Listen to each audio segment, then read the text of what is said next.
The Tigers are on commit watch. Let's talk about that and more on Locked On Mizzou.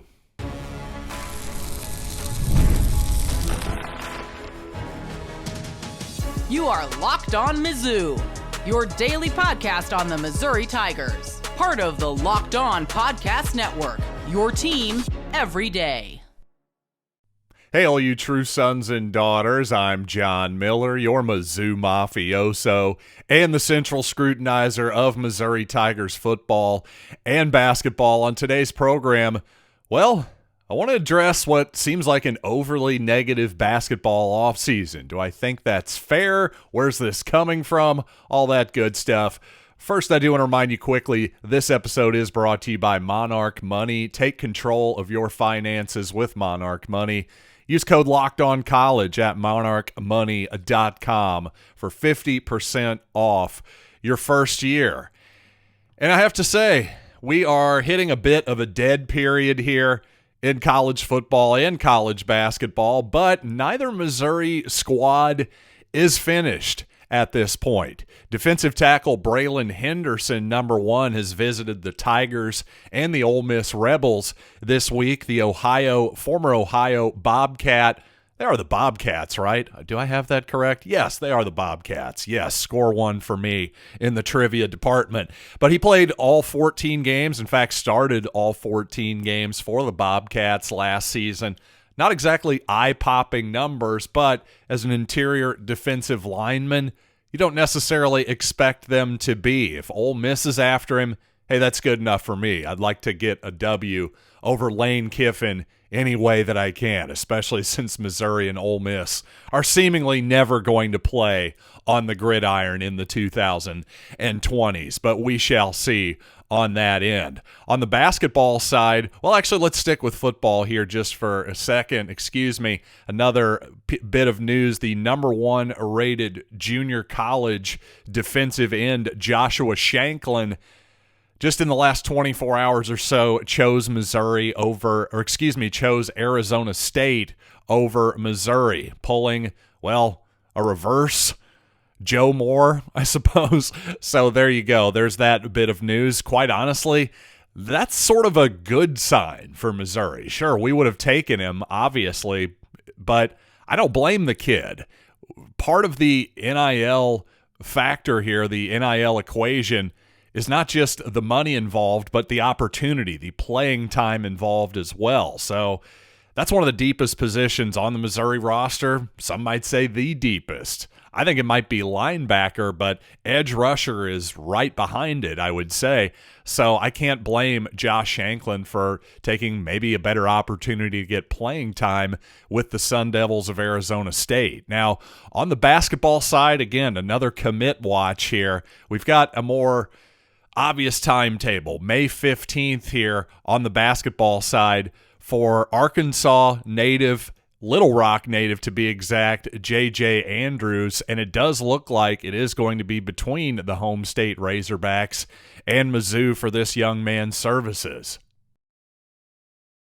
Andrews is a consensus top 50 player in the 2026 high school class, so for all of the people wondering, is the juice worth the squeeze at this point to continue recruiting high school players? Well, I'd say Andrews is exactly that quality of a player. Missouri in on another young man who's a really highly thought of guy as well. In fact, a top 10 type of player too. So Dennis Gates and his recruiting, certainly at the high school level, still pretty strong. Even without C.Y. Young, he's in on some really high-level players at the moment. So I do think that maybe the transfer portal class and the yield of that so far, the reaction from Missouri fans has maybe been a little bit overly negative. And I do think Missouri will obviously use its final two spots on its roster, but it is fair to wonder what caliber of player Missouri will get at this point in the process. Now, it is fair to say, hey, Missouri got Connor Vanover and Josh Gray very late. I believe both signed in June. So, you know, the returns sort of varied there for sure. You weren't expecting a Mark Mitchell caliber player at this point in the process. I wouldn't expect. So, But at the same time, you look at this Missouri roster upcoming this season, I think it's pretty flexible. The good news is we've got plenty of size, and at the same time, even though I think maybe Missouri could use another shooter or two, I actually like the perimeter defense and the options for Missouri next year once you really start looking at the roster, because while Trent Pierce and Jacob Cruz might be among your best three-point shooters next season, you would certainly expect them to.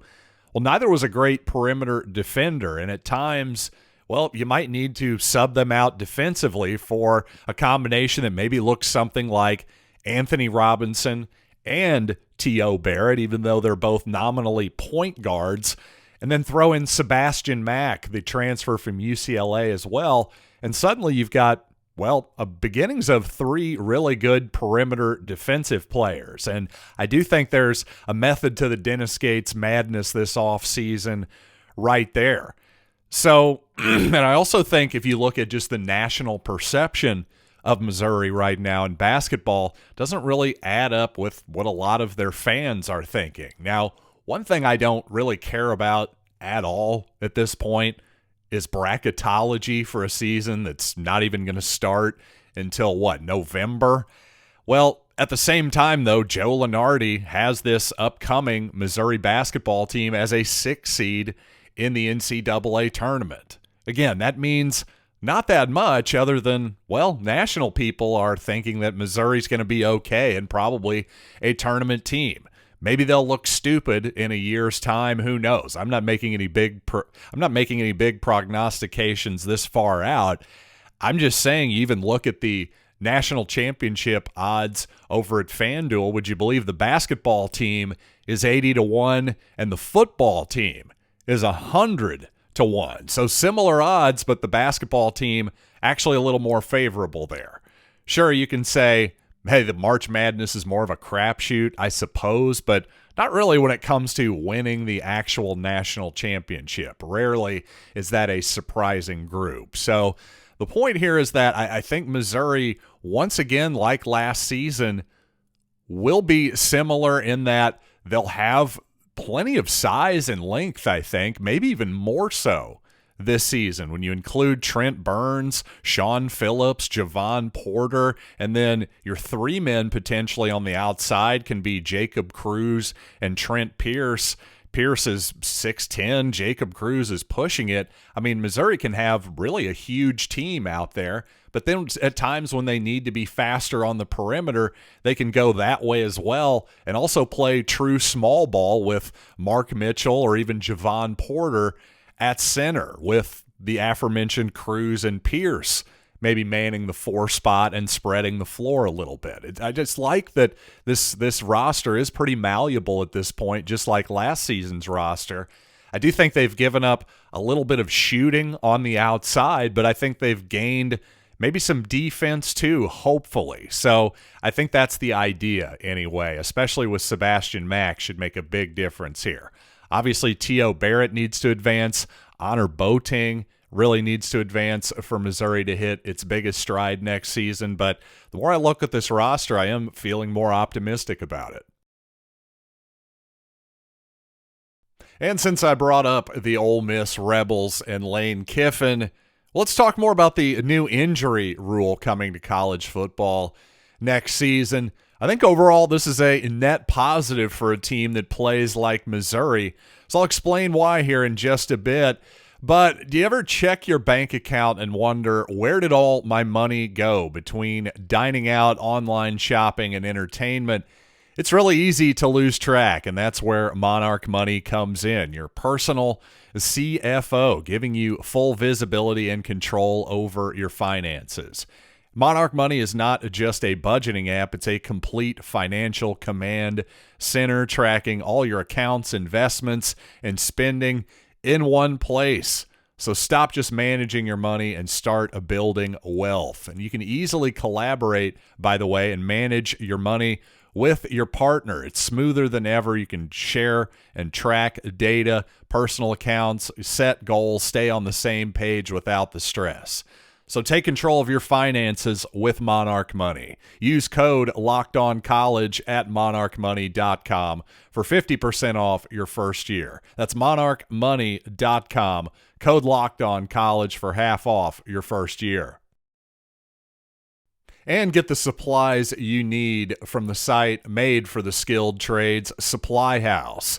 Whether you're in plumbing, HVAC, or electrical, Supply House is the reliable way to order products online. With a massive inventory of more than 200,000 parts, 400 plus top brands, you're going to find exactly what you need delivered fast from coast to coast.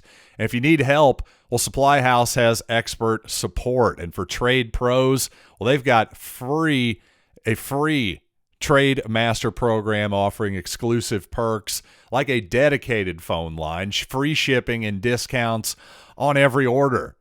So join the Trade Master program today at supplyhouse.com/TM and start ordering plumbing, HVAC, and electrical supplies with just a few clicks. Plus, use promo code SH5 for 5% off your first order. That is supplyhouse.com. As a reminder, this new injury rule is as follows. Basically, if a player goes down to an injury and medical personnel enter the field after the ball is spotted, well, then there's going to be a timeout taken away from you. And if you don't have any timeouts left that half, then it's going to be a 5-yard delay of game penalty. So the disagreement and pushback to this rule is that, well, people will just fake an injury more quickly now.